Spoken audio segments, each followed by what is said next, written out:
আসসালামু আলাইকুম ভিউয়ার্স, আপনারা সবাই কেমন আছেন? আজকে কি কি রান্না করব সেগুলোই আপনাদের সাথে শেয়ার করব। প্রথমে শুটকিগুলাকে সুন্দর করে আমি ভেজে নিচ্ছি।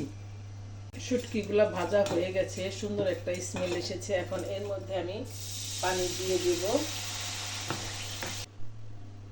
শুটকিগুলি আমি রান্না করব একটা কুরজেত আর একটা আলু দিয়ে, ছোট্ট একটা কুরজেত, ছোট্ট একটা আলু। আর এই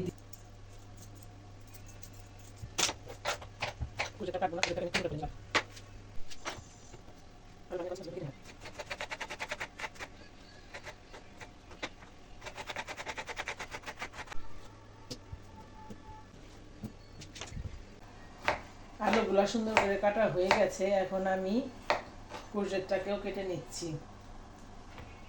কুরজেতটা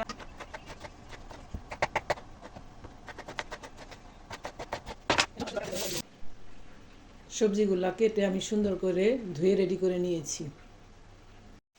এখন আমি একটা ফ্রাই প্যানের মধ্যে সবজি আর পেঁয়াজ আর মাছগুলাকে, ছোট মাছগুলাকে সুন্দর করে ধুয়ে নিয়েছি। এখন এর মধ্যে আমি মরিচ বাটা দিয়ে দিলাম, সাথে পরিমাণ মতন সরিষা তেল দিয়ে দিচ্ছি। তেলটা একটু বেশি পরিমাণই দেব। লবণ, ছোট ধনিয়া গুঁড়া, হলুদের পাউডার। তো কাঁচামরিচটা বেশি দিয়েছি তাই মরিচের খুব কম দিলাম। এইটাও খুবই সামান্য পরিমাণের মশলা দিয়ে আমি এগুলাকে সুন্দর করে মিশিয়ে নেব। অনেকে এটা হাতে মাখিয়ে রান্না করে, তবে আমার কাছে হাতে মাখিয়ে রান্না করলে কেমন একটা কাঁচা সবজির স্মেল আসে, তাই আমি হাতে মাখিয়ে রান্না করি না। আমি একটু এইভাবে ভুনে নিই মশলা বা সবজিগুলো। খুবই সামান্য পরিমাণের আদা রসুন বাটা দিয়ে দিলাম, খুবই কম। বাইম মাছটা রান্না করে নিব, তার জন্যে বেশ কিছুটা তেল দিয়ে দিলাম, অলিভ অয়েল তেল, সামান্য পরিমাণ জিরার ফোড়ন আর একটা তেজপাতা। এগুলো সামান্য একটু ভাজা হোক। এখানে আমি মরিচ বাটা দিয়ে দিলাম। ঝাল একটু বেশি খাবো তাই মরিচের পরিমাণটা একটু বেশি দিলাম। সাথে পেঁয়াজ কুচি দিয়ে দেবো।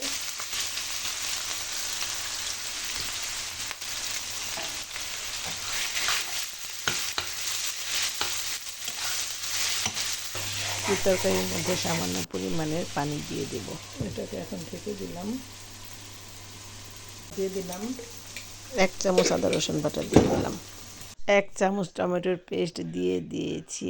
আর যেহেতু বাইম মাছ কষাবো তাই সব ধরনের মশলাই এখানে আমি দিয়ে দেব। ধনিয়া পাউডার, জিরা পাউডার, হলুদ পাউডার, সামান্য পরিমাণে গরম মশলার পাউডার দিয়ে দিলাম। এইগুলাকে আমি সুন্দর করে নেড়ে নেব। মশলা কষানোর জন্য পরিমাণ মতন পানি দিয়ে মশলাটাকে ভুনে নেব।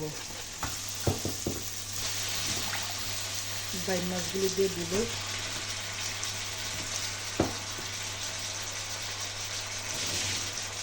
এইদিকে বাইম মাছটা হতে থাক। এখন আমি ডিপে রাখা ধনিয়া পাতা দিয়ে সুন্দর করে মিশিয়ে নেব। এই তো বাইম মাছটা সুন্দর করে হয়ে গেছে কষানো। এখন এর মধ্যে আমি সিদ্ধ হওয়ার জন্য পানি দিয়ে দেবো।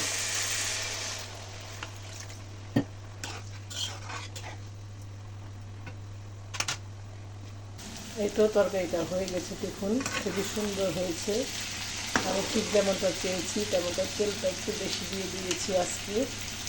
শুটকি যেহেতু একটু বেশি দিলে ভালো লাগবে। আর এইদিকে বাইম মাছটা একটু নেড়ে দিয়ে দিই, কী অবস্থা বাইম মাছের।